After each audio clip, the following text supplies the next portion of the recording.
الحمد لله رب العالمين،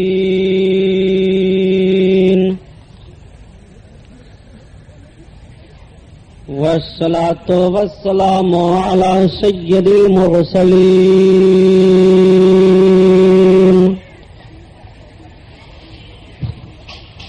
وعلى آله الطاهرين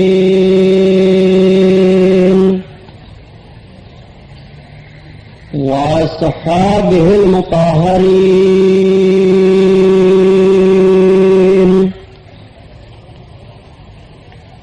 وابنه الغوث العازم الجيلاني محي الدين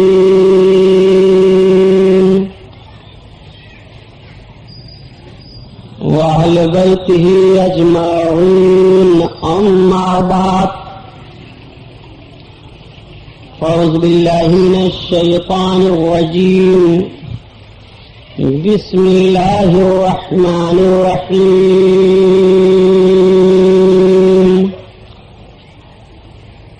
قال الله تعالى في القرآن العظيم والفرقان الحميد: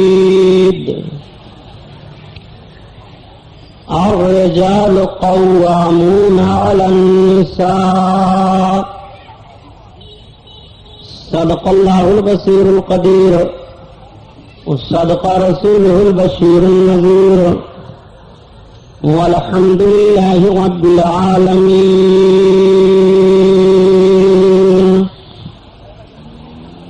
لائق صد احترام علماء اہل سنت وقابل قدر سامعین حضرات، آئیے ہم اور آپ سب سے پہلے اپنے اور ساری کائنات کے مرکز عقیدت حضور رحمت للعالمین، شفیع المذنبین، رسول گرامی وقار، محبوب پروردگار، دونوں عالم کے مالک و مختار حضور محمد رسول اللہ صلی اللہ تعالی علیہ وسلم کے درباری پرانوار میں درود شریف کا نذرانہ پیش فرمائیں. پڑھیے وللہ واسع اللہم صلی علی سیدنا مولانا محمد معدن الجود والکرم وعلی آلہ وبارک وسلم. صلاۃ و سلام علیک یا رسول اللہ صلی اللہ تعالی علیہ وسلم. حصول نجات کے لیے اور پڑھ لیجیے درود پاک اللہم صلی علی سیدنا مولانا محمد معدن الجود والکرم وعلی آلہ وبارک وسلم. صلاۃ و سلام علیک یا رسول اللہ صلی اللہ تعالی علیہ وسلم. حضرات، سب سے پہلے نعت پاک رسول صلی اللہ تعالی علیہ وسلم سے بیان کا آغاز ہو. اعلی حضرت عظیم البرکت آیت من آیات اللہ، معجزۃ من معجزات رسول اللہ، امام احمد رضا خان علیہ الرحمت والرضوان کی مقدس نعت پاک کے چند اشعار عرض کرتا ہوں. اعلی حضرت کی نعت کیا ہوتی ہے؟ سیرت رسول صلی اللہ تعالی علیہ وسلم کا کوئی نہ کوئی پہلو ان کی نعت پڑھتے جائیے. آقا کریم صلی اللہ تعالی علیہ وسلم کے 63 سالہ مقدس ظاہری زندگی پاک کا کوئی نہ کوئی پہلو آپ کے سامنے آتا جائے گا. ایک سوال پیدا ہوتا ہے کہ اعلی حضرت کون ہیں؟ یہ کس کو اعلی حضرت کہا جاتا ہے؟ آج سے 25-50 برس پہلے کہ لوگ ابھی حیات سے ہیں، وہ خود سوچتے ہیں کہ پہلے بھی ہم ایسی محفلوں میں شرکت کرتے تھے، لیکن اعلی حضرت کا نام اتنا نہیں سنتے تھے جتنا اب لیا جاتا ہے. مسجد ہو وہاں بھی اعلی حضرت کا نام، محفل ہو وہاں بھی اعلی حضرت کا نام، شرعی مسائل ہوں اس میں بھی اعلی حضرت کا نام، اقتصادی اور ملکی مسائل ہوں اس میں بھی اعلی حضرت کا نام، پرائمری پاٹھشالاؤں سے لے کر کے یونیورسٹیوں تک اعلی حضرت کا نام، مکتبوں سے لے کر کے دارالعلوم تک اعلی حضرت کا نام، مفکر اپنی فکر میں بھی اعلی حضرت کا نام لیتا ہے، ایک دانشور بھی اعلی حضرت کا نام لیتا ہے، مذہبی ذہن و فکر کے خوگر بھی اعلی حضرت کا ہر دم نام لیتے ہیں، جو اعلی حضرت کے معتقد ہیں، محبت کرنے والے ہیں، وہ بھی نام لیتے ہیں، اور جن کو اعلی حضرت کے نام سے چڑ ہے وہ بھی نام لیتے ہیں۔ یہ کس شخصیت کا نام اعلی حضرت ہے؟ کس کو اعلی حضرت کہا جاتا ہے؟ مختصر لفظوں میں عرض کر دوں تاکہ آپ کا ذہن و فکر صاف رہے۔ 1856 عیسوی کی تاریخ یاد رکھیے۔ جس ملک میں ہم اور آپ جی رہے ہیں، ہندوستان، اس ملک کے سیاسی اور مذہبی حالات 1856 میں کیسے تھے؟ تو سیاسی حالات پر نہ گفتگو کرتے ہوئے 1856 میں مذہبی ماحول میں آپ کے سامنے مختصر الفاظ میں عرض کرتا ہوں۔ 1856 میں اس ہندوستان میں مسلمانوں میں مذہبی حالات ایسے تھے کہ اچھی خاصی تعداد ان کی اس وقت بھی ہندوستان میں تھی۔ انگریزوں کی حکومت تھی، انگریزوں نے ہمارے ملک پر غاصبانہ قبضہ کیا تھا اور اپنے نئے نئے ذہنی ایجادات اور اسلام دشمن مخالفتوں کا ماحول بنا کر کے ہندوستان کے ایک ایک فرد کو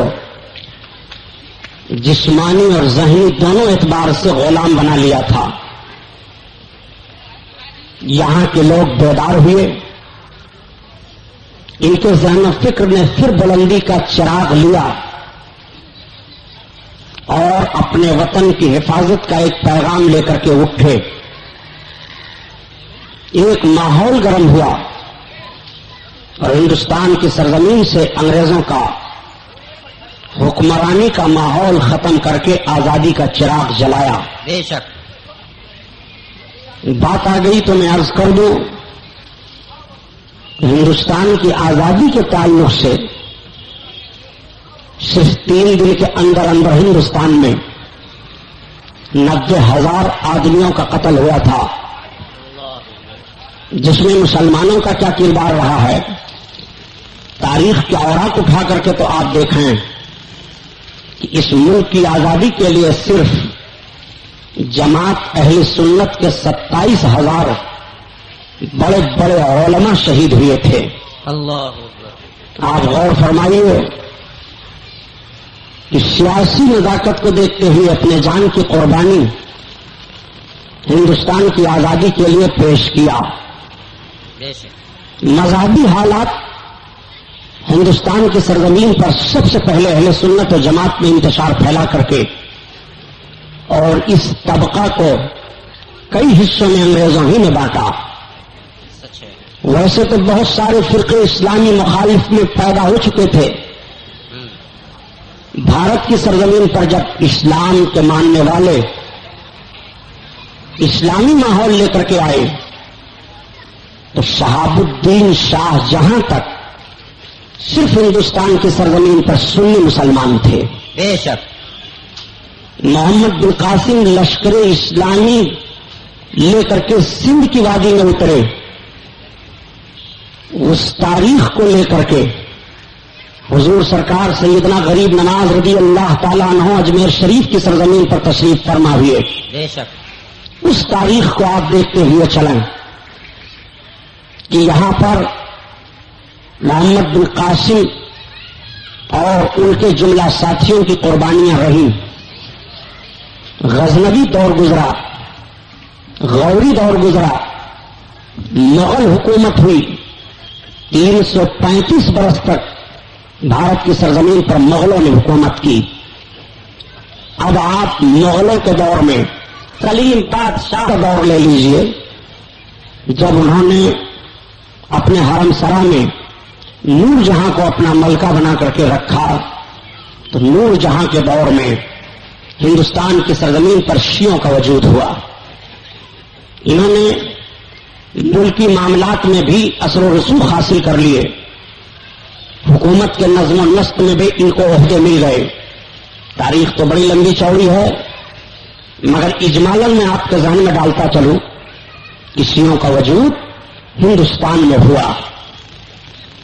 ہندوستان میں جب انگریز گئے اور انگریزوں کے جانے کے بعد یہ طے پایا کہ یہاں پر مسلمان ہیں، تو مسلمانوں نے احتجاج کیا کہ یہاں پر اہل سنت و جماعت ہیں. شیعوں نے احتجاج کیا کہ مسلمان ہم ہیں. حکومت چونکہ مشترکہ یہاں پر قائم کی گئی تھی، تو سارے لوگوں نے مل کر کے بنام اسلام یہاں دو جماعتوں کو تسلیم کیا، شیعہ اور سنی. یہی وجہ ہے کہ ہندوستان کے پارلیمنٹ سے لے کر کے اسمبلی راج سبھا تک جہاں آپ دیکھو ہندوستان میں گورنمنٹ کے کاغذ میں عقیدے کے اعتبار سے مسلمانوں کے دو ہی فرقے تسلیم کیے گئے ہیں، ایک فرقہ سنیوں کا اور دوسرا فرقہ شیعوں کا. شیعوں کی مسجدیں الگ کر دی گئیں، ان کے اوقاف الگ کر دیے گئے، ان کا وقف بورڈ الگ کر دیا گیا، سنیوں کا وقف بورڈ الگ کر دیا گیا، سنیوں کی مسجدیں الگ کر دی گئیں. سنیوں کے آپسی مسائل سنیوں کے وقف بورڈ میں حل ہوتے تھے اور شیعوں کے مسائل ان کے وقف بورڈ میں جاتے تھے.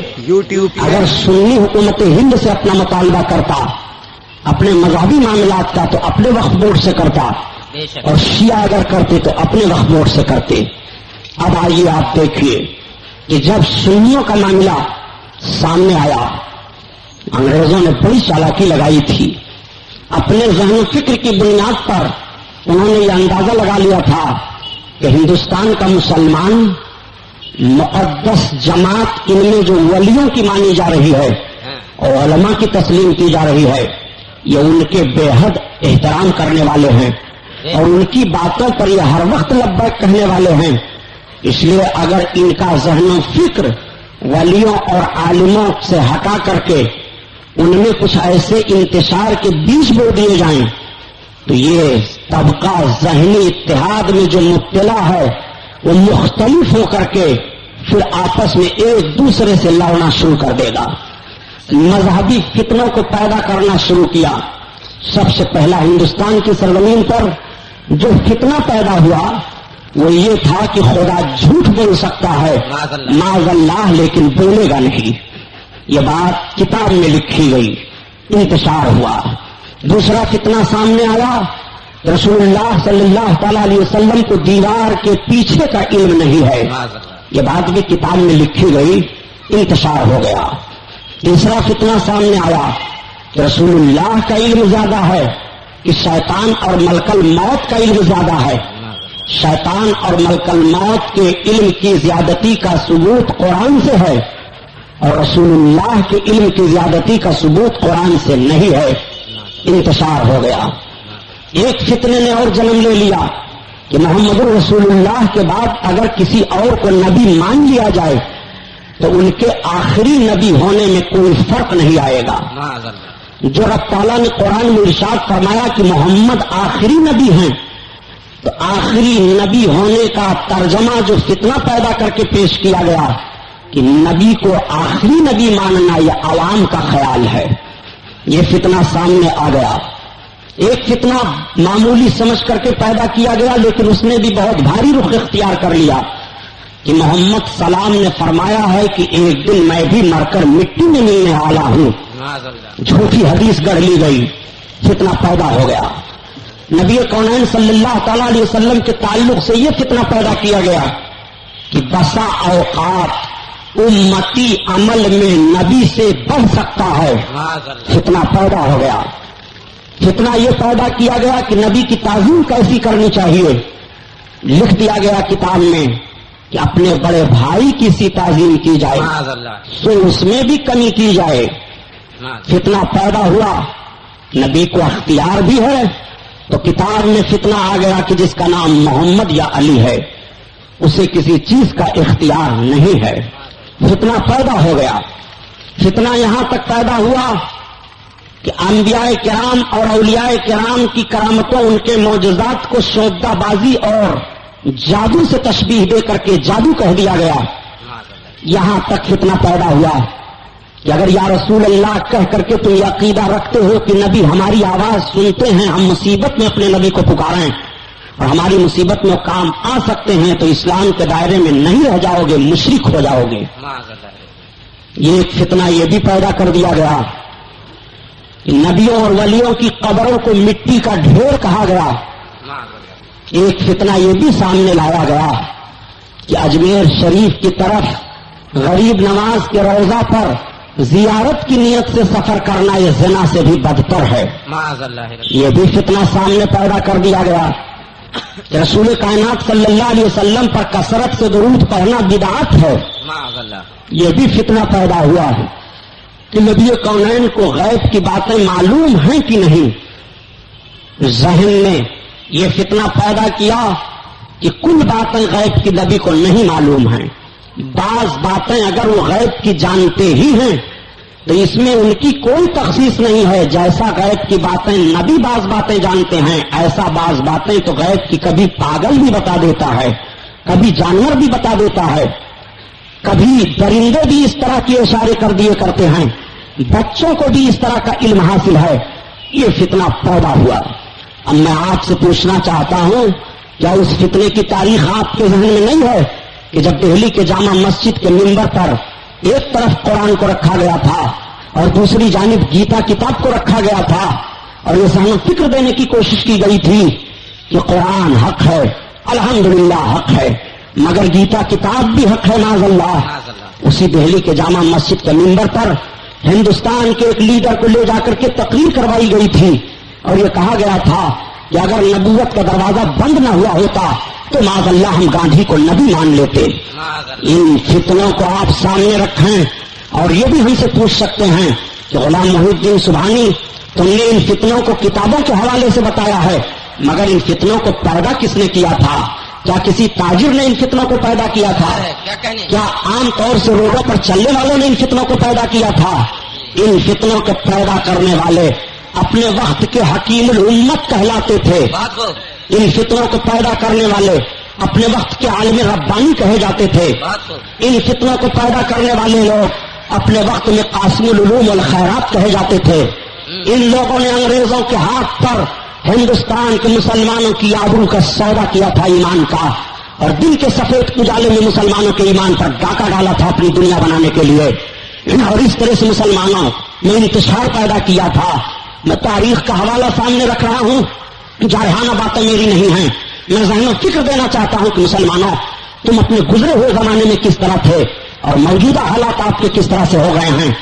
یہی فتنہ تو پیدا کیا گیا تھا کہ محرم میں شہادت حسین کو بیان کرنا بدعت ہے، امام حسین کو دادی قرار دیا گیا تھا معاذ اللہ، اور یہ کہا گیا تھا کہ ملوکت اسلامیہ کا معاملہ تھا، یزید خلیفے برحق تھا، حسین کو بغاوت نہیں کرنی چاہیے، ایسی بھی باتیں سامنے آئی تھی۔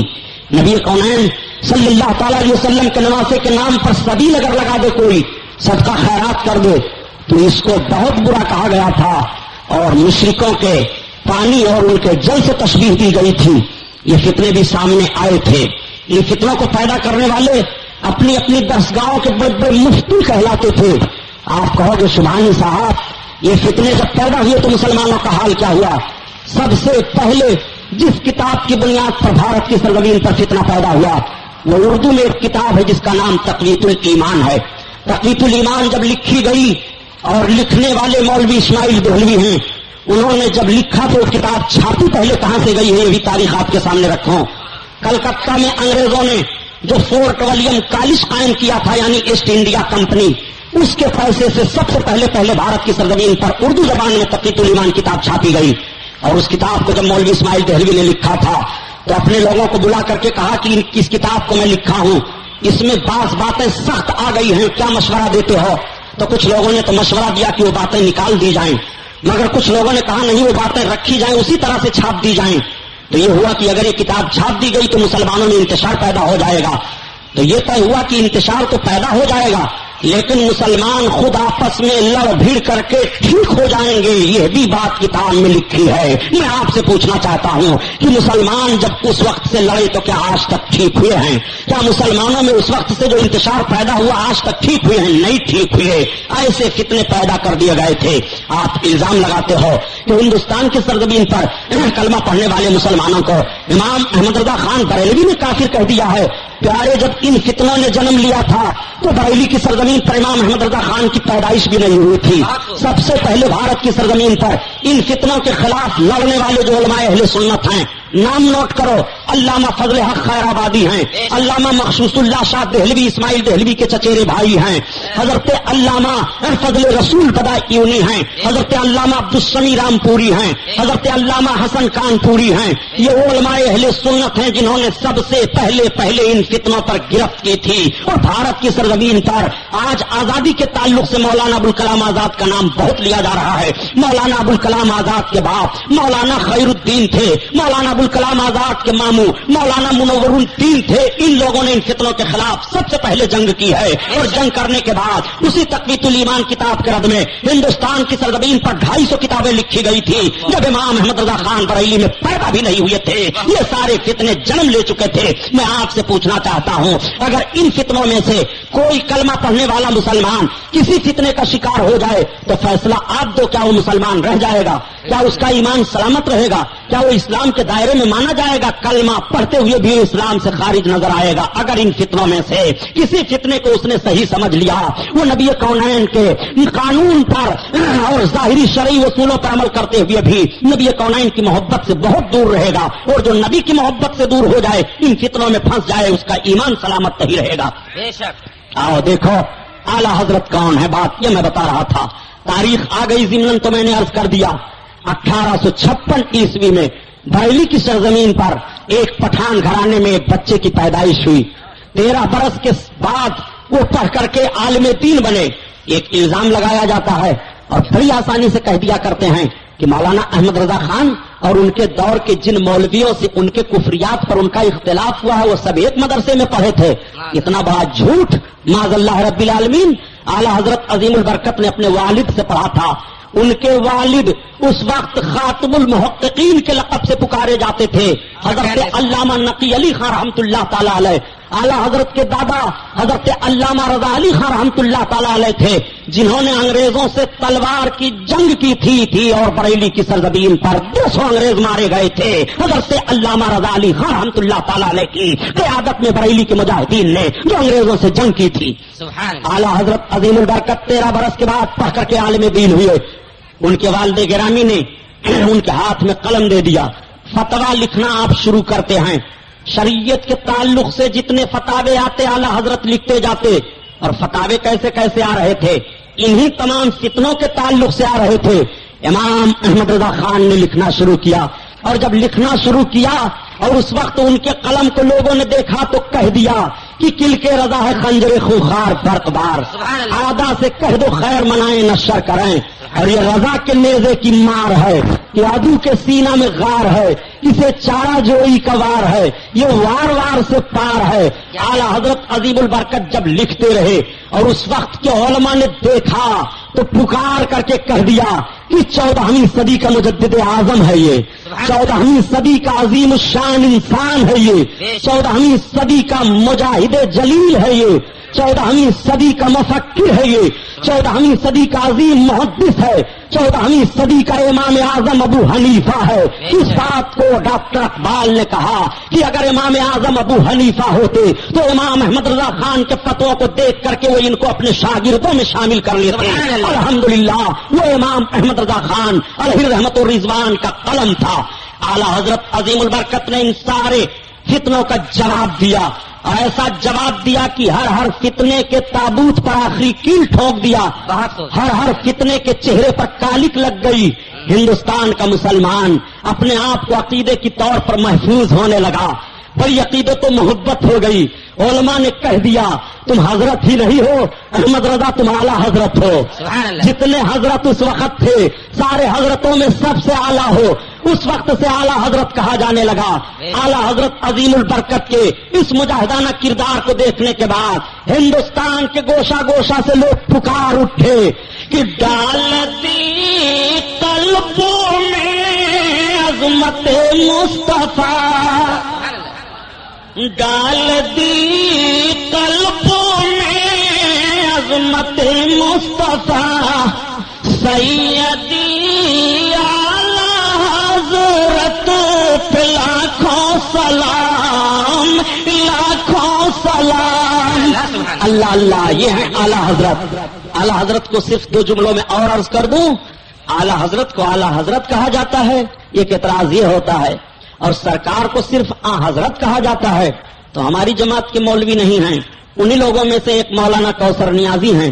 مولانا کوثر نیازی بیان کرتے ہیں کہ جب بٹوارے کے بعد ہندوستان سے پاکستان کا وجود آیا اور پاکستان میں امور مذہبیہ کا سب سے پہلے صدر مجھ کو بنایا گیا، تو میں یہ سمجھتا تھا کہ اسلامیات پر معلومات رکھنے والا مجھ جیسا کوئی نہیں ہے، اور میں نے اتنی کتابیں پڑھ لیا تھا اسلامیات پر کہ زندگی میں جتنے روٹی کے ٹکڑے توڑ کر نہیں کھائے ہیں اتنی کتابوں کو میں نے پڑھا تھا.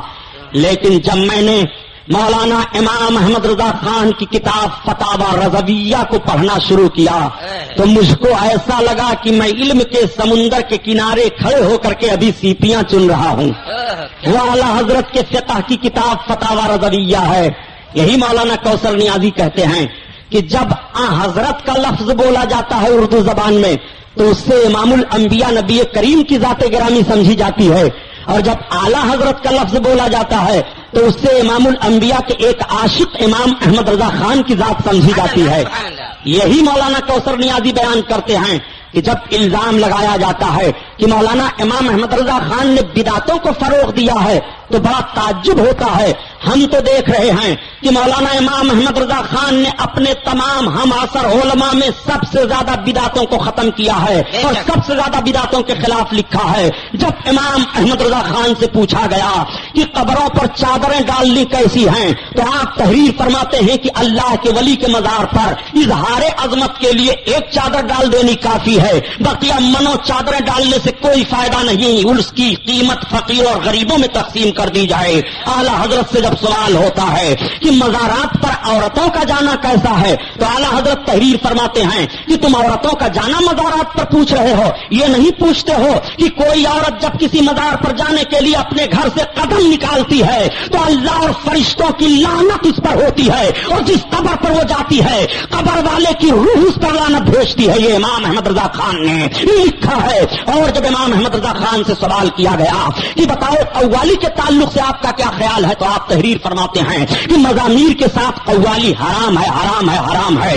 جب امام احمد رضا خان سے تعزیہ داری کے تعلق سے سوال ہوا تو آپ تحریر فرماتے ہیں کہ مروجہ تعزیہ داری حرام ہے، حرام ہے، حرام ہے. جب امام احمد رضا خان سے مزارات پر چراغاں کرنے کے تعلق سے سوال ہوا تو آپ تحریر فرماتے ہیں کہ کسی اللہ والے کے مزار پر اگر وہاں لوگ گزرتے ہیں اور جاتے ہیں یا راستہ ہے تو چراغ روشن کیا جا سکتا ہے، ورنہ چراغ جلانے سے مال ضائع کرنے سے کوئی فائدہ نہیں ہے. جب امام احمد رضا خان سے اگربتی سلگانے کے تعلق سے قبروں کے پاس سوال ہوتا ہے تو آپ فرماتے ہیں کہ اگر وہاں لوگ فائدہ اٹھانے کے لیے ہیں تو کسی بھی صاحب مزار کے مزار سے 3 ہاتھ کے فاصلے پر خوشبو کی جائے، ورنہ مال ضائع کرنے سے کوئی فائدہ نہیں ہے. امام احمد رضا خان سے جب سوال ہوتا ہے کہ محفل میلاد شریف کا کرنا کیا ہے تو آپ تحریر فرماتے ہیں کہ صحیح روایات کے ساتھ آقا کی عظمتوں کو بیان کرنا باعث برکت ہے. جب امام احمد رضا خان سے سوال کیا جاتا ہے تو ان سارے سوالوں کا وہ جواب دیتے ہیں. میں آپ سے پوچھنا چاہتا ہوں، امام احمد رضا خان نے بدعتوں کو ختم کیا ہے کہ بدعتوں کو عروج دیا ہے؟ امام احمد رضا خان تو اس دنیا میں آئے بھی نہیں تھے، اس سے پہلے بزرگوں کے روزے پائے جا رہے ہیں، اس سے پہلے عرس ہو رہے ہیں، اس سے پہلے ان کے قبروں پر لوگ حاضری برادری دے رہے ہیں، الزام امام احمد رضا خان پر لگایا جا رہا ہے۔ امام احمد رضا خان نے تمہارے کفر کو واضح کر دیا اور مسلمانوں کو متنبہ کر دیا کہ ایمان لوٹنے والی جماعت یہی ہے۔ یہی بنیادی وجہ ہے کہ آج تم چل رہے ہو تو اعلیٰ حضرت کو گالی دے رہے ہو، اپنی مسجدوں میں اعلیٰ حضرت کو گالی دے رہے ہو، اپنی محفلوں میں اعلیٰ حضرت کو گالی دے رہے ہو۔ اعلیٰ حضرت عظیم البرکت کے تعلق سے یہی مولانا کوثر نیازی بیان کرتے ہیں کہ امام احمد رضا خان کی بخشش کے لیے ان کی رب کی بارگاہ میں جو انہوں نے رب کے محبوب کے تعلق سے سلام کا ایک شعر کہا ہے وہی کافی ہے۔ وہ سلام کا ایک شعر یہ ہے کہ کاش محشر میں جب ان کی آمد ہو بھیجیں سب ان کی شوکت پہ لاکھوں سلام، لاکھوں سلام۔ نعرہ تکبیر، نعرہ رسالت، علامہ سبحانی صاحب قبلہ، مسلک اعلی حضرت، سبحان اللہ۔ یہی مولانا کوثر نیازی بیان کرتے ہیں کہ ہم لوگ اپنے استاذ مفتی شفیع دیوبندی کے پاس بیٹھے ہوئے تھے تو مفتی شفیع نے بتایا کہ جب وہ کہتے ہیں کہ ہم لوگ مولانا اشرف علی تھانوی کے پاس تھے تو جب بریلی شریف میں امام احمد رضا خان کا وصال ہوا اور مولانا اشرف علی تھانوی کو اطلاع ملی تو وہ اپنے دونوں ہاتھوں کو مغفرت کے لیے اٹھا دیتے ہیں، دعائے مغفرت کرتے ہیں، حالانکہ اس کے دعا کی ضرورت اعلی حضرت کو نہیں ہے۔ یہ تو واقعہ جو ہوا وہ میں عرض کر رہا ہوں۔ تو مفتی شفیع دیوبندی بیان کرتے ہیں، مولانا کوثر نیازی ان کی روایت کو بیان کرتے ہیں کہ ہم لوگوں نے کہا کہ حضرات آپ ان کے لیے بخشش کی دعا کرتے ہیں جنہوں نے زندگی بھر آپ کو کافر کہا ہے۔ تو مولانا اشرف علی تھانوی نے کہا میاں یہی تو سمجھنے کی باتیں ہیں، مولانا احمد رضا خان ہماری عبارتوں کا جو مطلب سمجھے تھے اگر وہ کافر نہ ہمیں کہتے تو خود کافر ہو جاتے، اور وہ ہمیں کافر کسی اور بنیاد پر نہیں کہہ رہے ہیں، صرف عشق رسول کی بنیاد پر کہہ رہے ہیں۔ یہ تمہارے گھر کی بولی بول رہا ہوں، وہ ہیں اعلیٰ حضرات۔ اعلیٰ حضرت اپنے آقا کی نعت کہتے ہیں اور اتنی اچھی نعت کہتے ہیں کہ اعلیٰ حضرت کی نعت سنو تو ایمان تازہ ہو جائے، عشق رسول جوش مارنے لگے، ایک مرد مومن کی نگاہیں برسنے لگتی ہیں، آنکھیں ڈبڈبا جاتی ہیں عظمت رسالت کو سن کر کے۔ اعلیٰ حضرت عظیم البرکت اپنے آقا کی شان میں عرض کرتے ہیں یا رسول اللہ زمین و زمان تمہارے لیے، مکین و مکان تمہارے لیے، تمہارے لیے، زمین و زمان تمہارے لیے، مکین و مکان تمہارے لیے، تمہارے لیے۔ یہ کیوں کہا اعلیٰ حضرت نے؟ بس اسی بات کو بتا کر کے اپنے عنوان پر بیان کروں گا۔ آؤ دیکھو بات آ گئی تو ایمان تازہ کر لو۔ اللہ تعالیٰ نے حضرت آدم علیہ السلام کو پیدا فرمایا اور جب تک اس کی مشیت تھی حضرت آدم علیہ السلام جنت میں رہے، اور جب جنت سے وہ دنیا کی طرف منتقل فرمائے گئے تو دنیا میں کہاں آئے تھے حضرت آدم؟ آپ جانتے ہوں گے کہ لنکا کی سرزمین پر حضرت آدم علیہ السلام جنت سے دنیا میں تشریف لائے۔ جس پہاڑی پر حضرت آدم علیہ السلام قدم اپنا رکھتے ہیں آج بھی لنکا میں وہ پہاڑی موجود ہے جو 10,000 کی فٹ کی اونچائی پر ہے، اس پر حضرت آدم علیہ السلام کے دونوں قدم پاک کے نشان بنے ہوئے ہیں۔ حضرت آدم علیہ الصلوۃ والتسلیم جنت سے منتقل فرمائے گئے تو حضرت آدم اپنی اس لغزش پر آج کچھ لوگ بڑی ڈھٹائی کے ساتھ کہہ دیا کرتے ہیں کہ حضرت آدم نے غلطی کی تھی، نبی کے لیے غلطی کا لفظ مت استعمال کرو۔ قرآن شریف میں رب تعالیٰ حضرت آدم کے اس خطائے اجتہادی کو زلط کے لفظ سے ارشاد فرماتا ہے۔ زلط کا لفظ عربی ہے، اس کا اردو میں ترجمہ ہوتا ہے کہ پھسل جانا، لغزش کھا جانا، اپنے سوچ و بچار میں دھوکہ کھا جانا۔ حضرت آدم علیہ السلام کی یہ لغزش ان کے خطائے اجتہادی کی بنیاد پر ہے۔ حضرت آدم علیہ السلام نے جان بوجھ کر کے لغزش نہیں کی تھی، لغزش ہو گئی تھی۔ حضرت آدم علیہ السلام اس اپنی لغزش پر 300 برس تک روتے رہے، آنسو بہاتے رہے، لیکن حضرت آدم علیہ السلام کے دل میں ایک روز یہ بات آ گئی کہ جب مجھے پیدا کیا گیا تھا اور میں نے آنکھیں کھولی تھیں تو میں نے اپنے رب کے نام کے ساتھ ایک نام لکھا ہوا دیکھا تھا، محمد۔ تو حضرت آدم علیہ السلام رب کی بارگاہ میں عرض کرتے ہیں اللہم اسألوک بحق محمد، اے اللہ میں تیری بارگاہ میں محمد کے توسل سے اپنے خطا خطائے اجتہادی کی معافی مانگتا ہوں. تو ندا آتی ہے آدم تمہاری خطا معاف کر دی گئی، مگر آدم یہ تو بتاؤ کہ اس نام کا علم تمہیں کیسے ہوا؟ حالانکہ رب جان رہا ہے، مگر پھر بھی اپنے محبوب کی اظہار عظمت کے لیے اور رب تعالیٰ حضرت آدم سے سوال فرما رہا ہے، آدم یہ تو بتاؤ کہ تمہیں اس لفظ کا علم کیسے ہوا؟ تو حضرت آدم عرض کرتے ہیں میرے مولا، جب تو نے مجھے پیدا کیا اور میں نے نگاہ کھولی تو میں نے دیکھا کہ تیرے نام کے ساتھ لکھا ہوا ہے محمد الرسول اللہ، تو میں نے جان لیا کہ اپنے نام کے ساتھ تو نے جس نام کو لگایا ہے یہ تیرے مخلوق میں سب سے زیادہ تیرے محبوب ہے. تو رب تعالیٰ کی طرف سے ندا آئی، ہاں آدم اگر وہ میرا محبوب نہ ہوتا تو نہ میں تمہیں پیدا کرتا نہ زمین و آسمان کو پیدا کرتا. اعلیٰ حضرت اسی کی ترجمانی فرماتے ہیں کہ زمین و زمان تمہارے لیے، مکین و مکان تمہارے لیے، تمہارے لیے، اور یا رسول اللہ چنیو چونا تمہارے لیے، بنے دو جہاں تمہارے لیے، ہم آئے یہاں تمہارے لیے، اٹھے بھی وہاں تمہارے لیے، تمہارے لیے، زمین و زمان تمہارے لیے، مکین و مکان تمہارے لیے، تمہارے لیے. اور ایک شعر اور سن لو پیارے، ایمان تازہ ہو جائے. بات سمجھ میں آ رہی ہے نا؟ اور نہ آپ سوچو کہ سبحانی صاحب کربلا کا بیان نہیں کر رہے ہیں، کل سے انشاءاللہ وہی بیان شروع ہوگا. اور سارا جھگڑا سمجھنے کا ہے. سمجھ سے اس طرح لڑتے ہیں بیچارے کہ سارا اختلاف سمجھنے کا. اپنی سمجھ کو درست رکھو. دیکھو اعلیٰ حضرت کی نعت، خلیل و نجی مسیح و صفی سبھی سے کہیں نہ بنی. خلیل لقب ہے حضرت ابراہیم کا، اور صفی لقب ہے حضرت آدم کا، اور نجی لقب ہے حضرت نوح کا، اور مسیح لقب ہے حضرت عیسیٰ مسیح کا. اعلی حضرت عظیم البرکت ایک واقعے کی طرف، ایک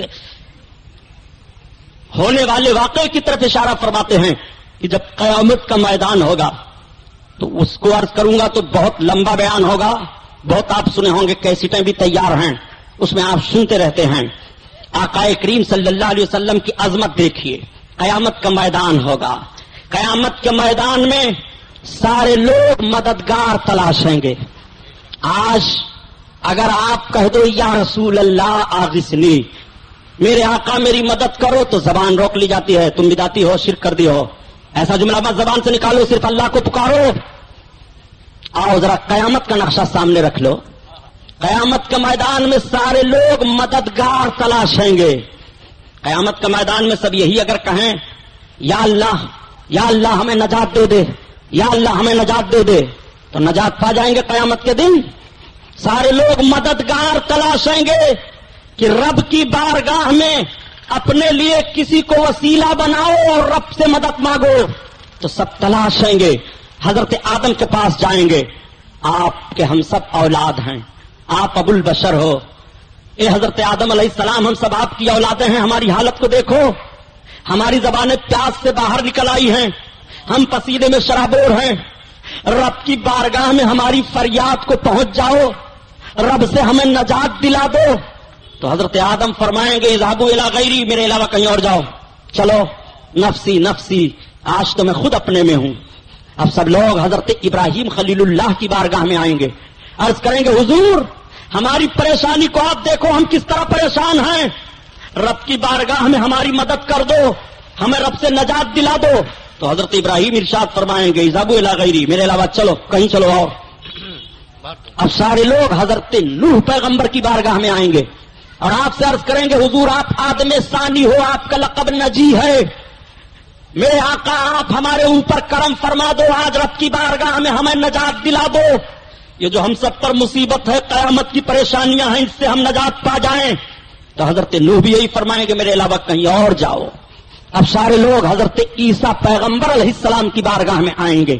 ایک بات میں عرض کروں، سارے لوگ حضرت آدم، حضرت ابراہیم، حضرت نوح، حضرت عیسیٰ، ان سب کی بارگاہ میں کیوں جا رہے ہیں؟ ڈائریکٹ سارے لوگ سرکار ہی کی بارگاہ میں کیوں نہیں جا رہے ہیں؟ تو حدیث شریف میں ہے کہ سارے لوگ سرکار کی بارگاہ میں جانا بھول جائیں گے، کسی کے ذہن ہی میں بات نہیں رہے گی۔ آج تقریروں میں آپ سن رہے ہو، اس کو کتابوں میں پڑھ رہے ہو، محدث لوگ اس حدیث کو بیان کر رہے ہیں، سارے لوگ جان رہے ہیں، لیکن قیامت کے دن سارے لوگوں کے ذہن سے یہ بات محو کر دی جائے گی۔ کیوں؟ اس لیے کہ اگر ڈائریکٹ تم آقا کی بارگاہ میں چلے جاتے تمہیں نجات مل جاتی، تو کہنے والا یہاں آج کہہ رکھتا تھا کہ جو کام قیامت میں محمد کریں گے وہ کام تو ہم کسی بھی نبی کی بارگاہ میں جاتے وہ کر دیتے، حضرت آدم کے پاس جاتے تو وہ بھی کر دیتے، حضرت ابراہیم کے پاس جاتے تو وہ بھی کر دیتے، حضرت نوح کے پاس جاتے تو وہ بھی کر دیتے، حضرت عیسیٰ کے پاس جاتے تو وہ بھی کر دیتے۔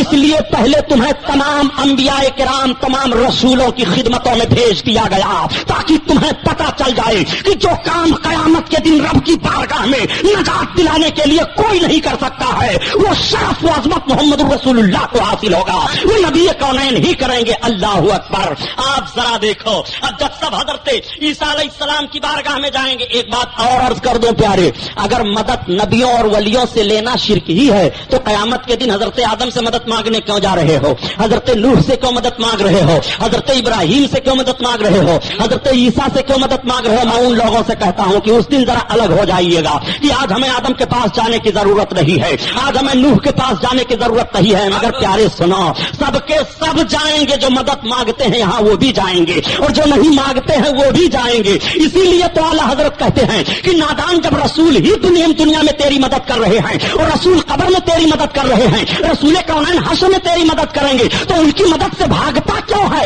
آج لے ان کی پناہ، آج مدد مانگ ان سے، آج لے ان کی پناہ، آج مدد مانگ ان سے، اور کل نہ مانیں گے قیامت میں، اگر مان گیا قیامت میں، اگر قیامت میں تو سرکار کی عظمت دیکھ کر کے یہ مان لیا کہ نبی مدد کرتے ہیں اور نبی انکار کر دیں گے کہ آج میں مدد نہیں کروں گا، تب کیا حال ہوگا؟ اس لیے آج ہی مدد مانگتا رہتا کہ قیامت میں بھی سرکار کی مدد کا حق تجھے حاصل ہو جائے۔ سارے لوگ حضرت عیسیٰ علیہ السلام سے عرض کریں گے کہ حضرت عیسیٰ آپ مسیح ہو، آپ کو اللہ نے بڑا عظیم مرتبہ عطا فرمایا ہے، آج ہماری پریشانی دور کر دو، رب کی بارگاہ میں ہمیں نجات دلا دو۔ تو حضرت عیسیٰ فرمائیں گے اذهبوا الی غیری، میرے علاوہ کہیں اور جاؤ۔ اب سب سوچنے لگیں گے اور حضرت عیسیٰ سے کہیں گے یہ تو بتائیے اب ہم جائیں کس کے پاس؟ حضرت آدم کے پاس سے تو ہو آئے، حضرت ابراہیم کے پاس سے بھی ہو آئے، حضرت نوح کے پاس سے بھی ہو آئے، ہم آپ کے پاس آئے ہیں، اب بتاؤ اب ہم کہاں جائیں؟ تب حضرت عیسیٰ علیہ السلام فرمائیں گے اذهبوا الی محمد صلی اللہ علیہ وسلم، چلو سب کے سب محمد علیہ السلام کی بارگاہ میں چلو۔ جیسے حضرت عیسیٰ سرکار کا نام لیں گے بس سارے لوگوں کو یاد آ جائیں گے آقا، ہم سب سرکار کی طرف بھاگیں گے۔ اسی کو اعلیٰ حضرت بیان فرماتے ہیں کہ خلیل ہو ناجی مسیح ہو صافی، سبھی سے کہیں نہ بنی، یہ بے خبری کی خلق پھری، کہاں سے کہاں تمہارے لیے، تمہارے لیے زمین و زمان تمہارے لیے، مکین و مکان تمہارے لیے، تمہارے لیے۔ درود شریف اللہم صلی علی سیدنا مولانا محمد معدن الجود والکرم وعلی آلہ وبارک وسلم، صلاۃ و سلام علیک یا رسول اللہ کی شان سے حسان بولے، فدائے حامل قرآن بولے، غلام موتی ایمان بولے، منترس دقیقہ دان بولے، ادب کا مطلع تابان بولے، واحسن من کلم ترقت عینی واجمل من کلم تلد النساء، خلقت مبرعا من کل عیب کانک قد خلقت کما تشاء، ہزار بار بشویم دہن ز مشک و گلاب، ہنوز نام تو گفتن کمال بے ادبی است۔ حضرات ہم نے آیت کریم کریمہ کی تلاوت کا شرف حاصل کیا ہے. رب تعالیٰ قرآن عظیم میں بیان فرماتا ہے الرجال قوامون علی النساء، مرد عورتوں پر حاکم ہیں. آپ ذرا ان دونوں جملوں کو اپنے ذہن میں رکھیے. ایک جملہ مرد کا ہے اور دوسرا جملہ عورت کا ہے. رب تعالیٰ ارشاد فرماتا ہے کہ مرد عورتوں پر حاکم ہیں. اب پتہ یہ چلا کہ مرد حاکم ہیں اور عورتیں محکوم ہیں. مرد ذمہ دار ہیں اور عورتیں مردوں کی ذمہ داری میں ہیں. آپ ذرا دیکھیے کہ اسلام جب نہیں آیا تھا دنیا میں، نبی کونین صلی اللہ تعالیٰ علیہ وسلم اس دنیا میں جب تشریف نہیں لائے تھے تو ساری دنیا کی تاریخیں آپ سامنے رکھ ڈالیے. سب سے زیادہ بھیانک تاریخ عرب کی دکھائی دیتی ہے. عرب کی سرزمین پر حالات تو ایسے بگڑے ہوئے تھے کہ بعض قبیلوں میں یہ دستور رائج ہو گیا تھا کہ لڑکیاں جنم لیتی تو فوراً مار دی جاتی تھی. کوئی لڑکی کسی باپ کی گود میں کھیلنے کے لیے اس کو حصہ نہیں ملتا تھا. وہ ماں کے آنچل سے لپٹ نہیں سکتی تھی. ماں کی گود میں وہ بچی آتی نہیں تھی. پیدائش کے بعد اس بچی کو کھینچ لیا جاتا اور مارنے والے اقارب نہیں ہوتے تھے. مارنے والا کوئی بھائی نہیں ہوتا تھا، مارنے والا باپ ہی ہوتا تھا. باپ اپنی گود میں بچی کو اٹھا لیتا اور مار کر کے لے جاتا اور زندہ گاڑ دیتا یا تو مردہ گاڑ دیتا. آج بھی مکہ کی سرزمین پر جہاں زندہ لڑکیاں گاڑی جا رہی تھی وہ قبرستان موجود ہے، وہ زمین کا حصہ موجود ہے. تاریخ دیکھنے والوں کی آنکھوں سے آنسو بہ جاتے ہیں. یہی وہ سرزمین ہے جس سرزمین پر زندہ لڑکیاں گاڑی جاتی تھی. بتاؤ کتنا بھیانک معاملہ یہ ہے. اگر زندہ لڑکیاں گاڑی جائیں کس طرح سے بھیانک معاملہ ہے. اگر باپ اپنی ننھی سی بچی کے گلے پر اپنا قدم رکھ کر کے دبائے اور اس کی زبان نکل آئے تو کتنا شقی القلب باپ ہو گیا تھا. نبی کونین صلی اللہ تعالیٰ علیہ وسلم جب اس دنیا میں تشریف لاتے ہیں اعلان نبوت ہوتا ہے. آقا کریم صلی اللہ علیہ وسلم ارشاد فرماتے ہیں خبردار اب کوئی بھی اپنی کسی بچی کو مارے نہیں. نبی کا یہ پیغام بڑا نشر کر جاتا ہے. مکہ والے چونک جاتے ہیں. محمد کا یہ پیغام ہے کوئی اپنی بچی کو نہ مارے، کوئی اپنی بچی کو قتل نہ کرے. صحابہ عرض کرتے ہیں یا رسول اللہ بچیوں کو قتل نہیں کیا جائے گا، فضیلت کیا ہے؟ آقا ارشاد فرماتے ہیں سنا تمہاری بچیاں تمہارے لیے رحمت الہی کا ذریعہ ہیں. نبی کونین نے جب یہ پیغام نشر فرمایا مکہ کی سرزمین پر یہ آواز گونجتی ہے سب سے پہلے اپنی بچیوں کو مارو نہیں، تمہاری بچیاں تمہارے لیے رحمت الہی کا ذریعہ ہیں. تو باپوں کے دل محسوس کر کے رہ جایا کرتے ہیں. کچھ ایسے بھی تھے نبی کونین کی بارگاہ میں جو کلمہ پڑھ کر کے مسلمان ہو گئے تھے لیکن وہ اپنے پہلے کے واقعے کو یاد کرتے ہیں تو آنکھیں رونے لگتی ہیں. ایک صحابی سرکار کی بارگاہ میں حاضر ہیں، عرض کرتے ہیں یا رسول اللہ آپ کا زبان فیض ترجمان بول رہا ہے کہ بچیوں کو قتل نہ کیا جائے رحمت الہی کا ذریعہ ہے، مگر یا رسول اللہ میں نے اپنے ان ہاتھوں سے 11 بچیوں کو مار کر کے گاڑ دیا ہے. یا رسول اللہ میں نے جب 11ویں بچی کو مارا تو معاملہ یہ تھا کہ یا رسول اللہ میں تجارت کے لیے جا رہا تھا، میری بیوی حاملہ تھی. میں نے کہہ دیا تھا کہ اگر بچی پیدا ہوگی تو اسے مار ڈالنا اور بچہ پیدا ہوگا تو اس کی حفاظت کرنا. میں جب واپس آیا تو یا رسول اللہ اپنے گھر کو خالی پایا. میں نے اپنے بیوی سے پوچھا یہ تو بتاؤ کہ وضع حمل تمہیں ہوا تھا کہ نہیں؟ میری بیوی نے بتایا نہیں وضع حمل ہوا تھا، بچی پیدا ہوئی تھی. تم نے بچی کو کیا کیا؟ جیسا آپ نے کہا تھا اس طرح سے میں نے بچی کو غائب کر دیا. ماں نے بہانہ بنا دیا. ماں کا ممتا کس طرح سے ہوتا ہے اپنے بچے اور بچیوں کے لیے، مگر اس وقت کی مائیں کس طرح سے مجبور کر دی گئی تھی. ہوا تھا واقعہ یہ کہ ایک پڑوس کے گھر میں آپ نے اس بچی کو بھیج دیا تھا.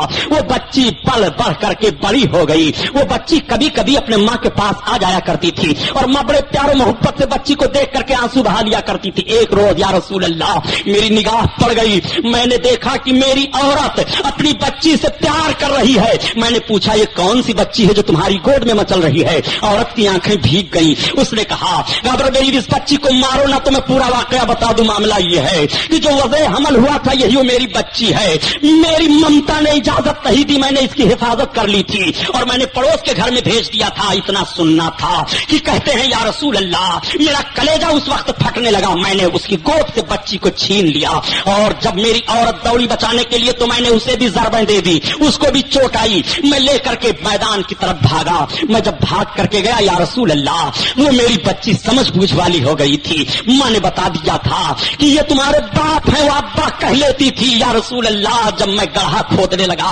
تو میری بچی بیٹھ گئی تھی. گڑھے کی مٹی کو میری بچی ہٹا رہی تھی. بچی کو کیا معلوم کہ اسی گڑھے میں مجھے دفن کیا جائے گا. یا رسول اللہ جب میں نے گڑھا تیار کر دیا اور اٹھا کر کے بچی کو اس میں دبوچا تو اس کی آنکھیں میری طرف دیکھ رہی تھی اور اس نے اپنی زبان سے کہا تھا اتنا جملہ مجھے یاد ہے یا رسول اللہ اے پروردگار یہ بچیاں کب تک گالی جاتی رہیں گی؟ اے میرے ابا مجھے چھوڑ دو مگر یا رسول اللہ میرا دل اس وقت اتنا پتھر ہو چکا تھا کہ یا رسول اللہ میں نے مٹی اور پتھر ڈال کر کے اسی میں اپنی بچی کو دبوچ دیا یا رسول اللہ میں اتنا بڑا مجرم ہوں. تو صحابہ کی آنکھیں بھیگ گئی تھی, سارے لوگ رونے لگے تھے, آقا کریم کی آنکھیں ڈبڈبا گئی تھی. عرض کرتے ہیں یا رسول اللہ اب جب سے آپ کا فرمان عالی شان سنا ہوں میرا کلیجہ ہل رہا ہے. یا رسول اللہ میری خطا کیسے معاف ہوگی؟ یا رسول اللہ میں اتنا بڑا مجرم ہوں. آقا فرماتے ہیں کہ ایام جاہلیت میں تم سے یہ گناہ ہوئے ہیں, جب تم نے اسلام قبول کر لیا تو رب تعالیٰ نے تمہاری خطاؤں کو معاف کر دیا. وہ بچیوں کے حالات تھے, بچیاں ماری جا رہی تھی. یہ تو آپ کا ایک واقعہ میں نے پیش کیا ہے. آؤ ذرا جس ہندوستان میں جیون بتا رہے ہو, اس ہندوستان میں جو کنیاؤں کی آبرو کی ذمہ داری لیتے ہیں, جو عورتوں کو بڑی عزت دینے کی خواہش رکھتے ہیں, وہ کہتے ہیں کہ عورتوں کو ہم نے عزت دی ہے, ہم نے ان کو نوکریاں دے دی ہیں, عورتوں کو ہم نے عزت دی ہے, ہم نے ان کو آفسوں میں بٹھا دیا ہے, عورتوں کو ہم نے عزت دے دی ہے, ہم نے ان کو مردوں کے بغل میں کھڑی کر دیا ہے, عورتوں کو ہم نے عزت دے دی ہے. یہ عورتوں کے لیے عزت نہیں ہے, عورت پارکوں میں گھومنے کے لیے نہیں ہے, عورت تمہارے دوش بدوش چلنے کے لیے نہیں ہے, عورت تمہارے لیے عیاشی کا ذریعہ نہیں ہے, عورت تو اپنے گھر کی ملکہ ہے. تم عورتوں کو عزت نہیں دے رہے ہو بلکہ عورتوں کی عزت لوٹ رہے ہو. عورت عورت ہے. آؤ ذرا دیکھو اسلام نے عورت کو کیا مزاج دیا ہے اور اسلام نے عورتوں کو کیا وقار دیا ہے.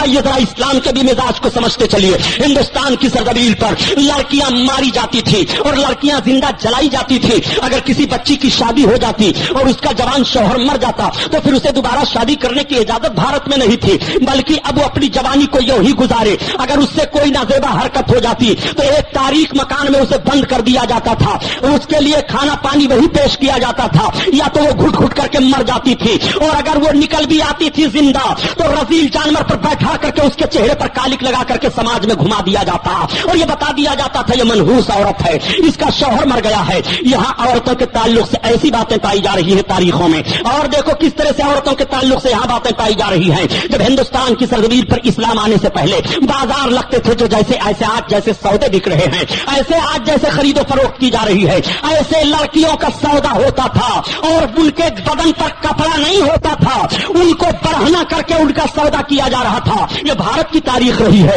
آؤ ذرا دیکھو جس ہندوستان میں جی رہے ہو اس ہندوستان میں اس طرح کا ماحول تھا. بعض لڑکیاں سوچتی تھی کہ جب ہم کو زندہ رہنے میں کوئی لطف نہیں ہے تو وہ کہہ دیتی تھی کہ جب میرا شوہر مر گیا ہے تو میرے شوہری کی چتا پر مجھے بھی پھونک دو. چنانچہ ان کے شوہر کی چتا پر اسی لکڑی میں رکھ کر کے اس زندہ عورت کو بھی جلا دیا جاتا تھا. یہ زندہ جلانے کی تاریخ ہندوستان میں رہی ہے.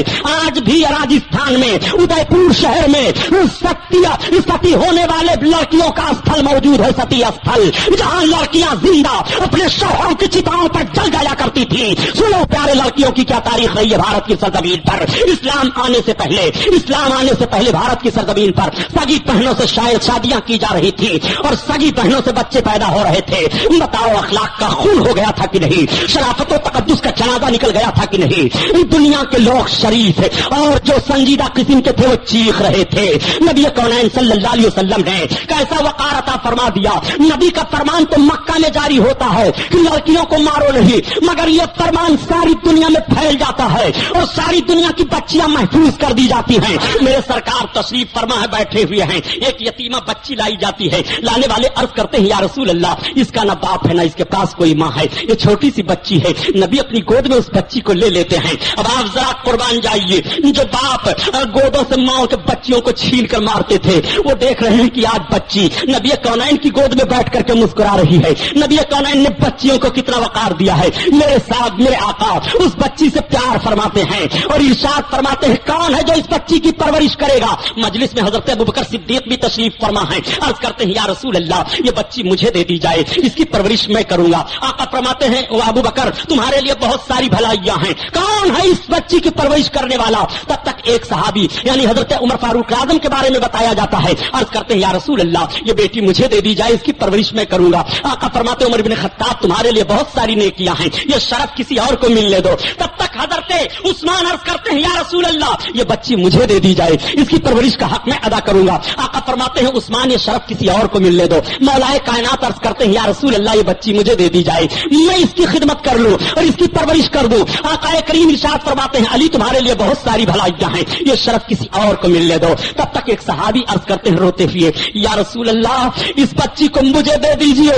میرے آقا میں نے کئی بچیوں کو مار کر کے زندہ گاڑ دیا ہے تاکہ ان بچیوں کا کفارہ پیدا ہو جائے، یہ شرف مجھے حاصل ہو جائے۔ آقا فرماتے ہیں آؤ قریب آؤ۔ جب قریب گئے تو سرکار نے انہیں وہ بچی عطا فرما دی ہے۔ وہ بچی کو لے جاتے ہیں اور پرورش کرتے ہیں۔ میں آپ سے پوچھنا چاہتا ہوں، اپنی بچیوں کی پرورش نہیں ہو رہی تھی، آج یتیمہ بچی کی پرورش رسول کے گود سے ہو رہی ہے۔ وقار کس نے عطا فرمایا ہے؟ کون ہے تمہارے لیے؟ بخاری شریف کی حدیث ہے، نبی فرماتے ہیں سترا من النار حجابا من النار، یہ بچیاں اپنے ماں باپ کو جہنم سے بچانے کے لیے پردہ ہیں، جہنم سے بچانے کے لیے آڑ ہیں۔ اللہ اللہ، اب آپ سے میں پوچھ رہا ہوں، نبی فرماتے ہیں کہ بچی اپنے باپ کو جہنم سے بچانے کے لیے پردہ ہے، بچی اپنے ماں باپ کو جہنم سے بچانے کے لیے آڑ ہے، تو جب بچیوں کو یہ شرف حاصل ہے تو امام حسین کو کتنا شرف حاصل ہوگا؟ کیا نماز رسول جہنم سے آزادی کے لیے نہیں ہے؟ کیا نماز رسول تمہیں جنت نہیں دلا سکتے ہیں؟ ارے پیارے سنو، جب بچیاں اپنے ماں باپ کے لیے جنت کا ذریعہ ہے، پردہ ہے جہنم سے بچانے کے لیے، تو جن بچیوں کو یہ وقار ملا ہے اس رسول ہاشمی کا حال کیا ہوگا؟ نبی کونین کا صلی اللہ علیہ وسلم کا کریمانہ حال کیا ہوگا؟ آؤ میرے آقا جب یہ ارشاد فرماتے ہیں تو بچیاں مسکرا پڑتی ہیں۔ اب وہی بچیاں جو ماری جا رہی ہیں، ماؤں کے گود میں ان کی پرورش ہو رہی ہے، باپ کا پیار و محبت پا رہی ہے۔ اے ماں ہمیں اس رسول کی زیارت کرا دو جس رسول نے اعلان کیا ہے کہ بچیاں اپنے ماں باپ کی بخشش کے لیے جہنم سے آ رہا ہیں۔ نبی کون ہیں صلی اللہ تعالیٰ علیہ وسلم پر قربان جاؤ۔ آقا کس طرح سے بچیوں کا وقار بیان فرما رہے ہیں اور کس طرح سے نبی کون عزت عطا فرما رہے ہیں۔ یہ تو بچیوں کا معاملہ ہے، بچی پیدا ہو تو رحمت الہی کا ذریعہ ہے، بچی گھر میں پیدا ہو تو ماں باپ کو جہنم سے بچانے کے لیے آڑ ہے۔ بچی پیدا ہوتی ہے تو رب کے محبوب فرماتے ہیں خیر و برکت نازل ہوتی ہے۔ یہی وجہ ہے کہ نبی کونین فرماتے ہیں کہ اگر تمہارے پاس بچے اور بچیاں دونوں ہیں اور تم کوئی تحفہ لاؤ تو سب سے پہلے بچی کو تحفہ دو، سب سے پہلے تمہارے گھر کی بچیاں پائیں، پھر اپنے بچوں کو تحفہ دو۔ دیکھو سرکار نے کس طرح سے بچوں پر بچی کی فضیلت کو بیان کر دیا ہے۔ آپ کا لخت جگر آپ کے سامنے موجود ہے، بڑھاپے میں یہی آپ کا سہارا بنے گا۔ بچی تو دوسرے کے گھر دولت بن کر کے چلی جائے گی، لیکن نبی نے کس طرح سے بچیوں کو سراہا ہے۔ آقا فرماتے ہیں تم تحفہ پیش کرو تو سب سے پہلے بچی کو پیش کر دیا کرو، اس کا دل نہ ٹوٹنے پائے۔ جن بچیوں کو منحوس سمجھا جاتا تھا اور باپ چہرہ دیکھنے کے لیے گوارا نہیں کرتا تھا، ان بچیوں کے تعلق سے نبی فرماتے ہیں سب سے پہلے تحفہ انہیں پیش کر دیا جائے، سب سے پہلے ان کا دل رکھا جائے۔ نبی کونین نے اور کون سی عزت عطا فرمائی ہے ذرا دیکھو، یہ بچی ہیں اپنے ماں باپ کو جہنم سے بچانے کے لیے آڑ ہے، جہنم سے بچانے کے لیے پردہ ہے۔ کیسے جہنم سے بچانے کے لیے آڑ اور پردہ ہوتی ہے؟ ایک واقعہ عرض کرتا چلوں، درود پاک پڑھو تاکہ ایمان تازہ ہو جائے۔ اللهم صل على سيدنا مولانا محمد معدن الجود والکرم وعلى آله وبارك وسلم صلاۃ و سلام علیک یا رسول اللہ۔ آج کل کے بچیوں کے حالات کو بھی اپنے نگاہوں کے سامنے آپ رکھتے چلیے۔ یہی حج کا مہینہ جو گزر گیا ہے، تاریخ اسلام میں یہ بات موجود ہے۔ حضرت عبداللہ ابن مبارک رضی اللہ تعالیٰ عنہ ایک اللہ کے بڑے نیک بندے ہیں، وہ حج کرنے کے لیے اپنے پورے قافلہ کے ساتھ حج کے مہینے میں جا رہے تھے۔ پہلے کا دستور یہ تھا کہ لوگ قافلہ بنا کر کے حج کرنے کے لیے جایا کرتے تھے۔ آج کی طرح سے نئی سواریاں نہیں تھی، یہ اڑنے والا جہاز نہیں تھا کہ جس کی بنیاد پر ایک گھنٹے میں مکہ شریف یا مدینہ طیبہ پہنچ جایا جائے، بلکہ مہینوں مہینہ چلنا پڑتا تھا۔ لوگ قافلہ کی شکل میں چلتے رہتے تھے۔ حضرت عبداللہ ابن مبارک بیان کرتے ہیں کہ ہم بھی اپنے پورے قافلہ کے ساتھ حج کرنے کے لیے گئے۔ جب مکہ شریف صرف 2 منزل رہ گیا تو ایک میدان میں ہم سب لوگ ٹھہرے۔ رات میں زیادہ لوگ چلتے تھے اور دن میں تپش کی بنیاد پر، دھوپ کی شدت کی بنیاد پر وہ قیام کر لیا کرتے تھے۔ حضرت عبداللہ ابن مبارک کہتے ہیں کہ ایک میدان میں ہم سب لوگ ٹھہر گئے، وہاں کچھ لوگوں کا اور قافلہ آیا ٹھہر گیا۔ سارے لوگوں نے اپنا اپنا خیمہ لگا لیا۔ دھوپ بڑی شدت کی پھیل رہی تھی، دوپہر کا وقت تھا۔ ذرا ذہن پر زور دے کر کے سوچئے گا کہ دوپہر کا وقت ہے، دھوپ بڑی شدت کی ہے۔ حضرت عبداللہ ابن مبارک کہتے ہیں کہ سارے لوگ اپنے اپنے خیموں کے اندر اپنے منہ کو چھپائے ہوئے دھوپ سے بچ رہے ہیں۔ ذرا دیکھو اسی قافلہ میں جو آ کر کے اور ٹھہر گیا تھا، ایک اور بچی تھی، اس کے پاس تو اس کے بھائی تھے، اس کی ماں ہیں، وہ بھی جا رہے تھے۔ یہ تاریخ میں بات نہیں مل پا رہی ہے کہ وہ بھی حج کے لیے جا رہے تھے یا یوں ہی جا رہے تھے، تو دیکھا کہ حاجیوں کا قافلہ ہے اور دھوپ شدت کی پڑ رہی ہے، تو وہ بھی ٹھہر گئے۔ مگر بڑی مجبور ماں تھی، اس کے پاس کچھ کھانے کے لیے نہیں رہ گیا تھا، اس کے پاس کوئی چیز نہیں ہے جو اپنے دونوں بچوں کو اور بچی کو کھانے کے لیے دے۔ اس ماں کے اندر کیسی غیرت ہے، ماں دوسروں کے سامنے ہاتھ نہیں پھیلاتی ہے کہ میرے بچے بھوکے ہیں کچھ دے دو، نہ تو اپنے بیٹی کو بھیجتی ہے بیٹی کسی سے کچھ مانگ لاؤ۔ آج جب اسلامی ماحول کو ملاحظہ کیجئے تو رمضان شریف کا مہینہ آتا ہے، نقاب اوڑھ کر کے یہ ساری عورتیں لائن میں کھڑی ہوتی ہیں۔ اسلام کی آبروئی حرام خوروں نے لوٹ لیا ہے۔ مذہب اسلام بھیک مانگنے سے کتنی شدت سے منع کرتا ہے۔ یہ نقاب اوڑھ کر کے سیٹوں کے دروازوں پر آفسوں میں گھس گھس کر کے جاتی ہے، اپنی مجبوریاں بیان کرتی ہے۔ ان عورتوں کی غیرت مر گئی ہے، عورت محکوم ہے۔ اگر اس کی شادی ہو گئی ہے تو ساری ذمہ داری اس کے شوہر پر ہے۔ رب قرآن میں بیان فرماتا ہے